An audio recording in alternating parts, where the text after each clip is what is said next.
Sa mga unang bahagi ng pag-aayos ng kolonyal sa bawat rehiyon, lumitaw na magkasabay ang Maribeles at Maragondon. Sa mga dokumentasyon ng misyonero, lumalabas na unang naorganisa ang bayan ng Maragondon kaysa sa ibang bayan ng Cavite.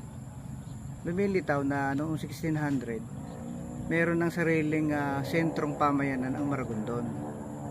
At noong 1611, yung unang bisita pastoral ng mga paring Pransiskano. Dumaan ng ilang taon, nagkaroon ng banta na susugod ang China sa bansang Pilipinas.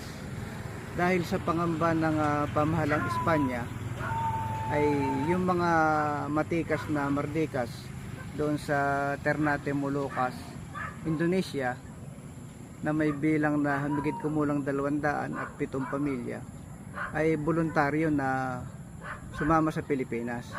At noon nga 1663 dumating sila sa Ermita, Manila.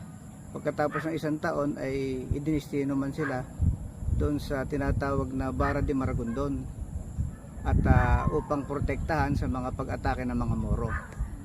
Doon ay nagtayo sila ng komunidad at tinawag nila na Galaa, at kalaunan ay tinawag na Ternate upang ipangalan sa lugar na kanilang pinanggalingan.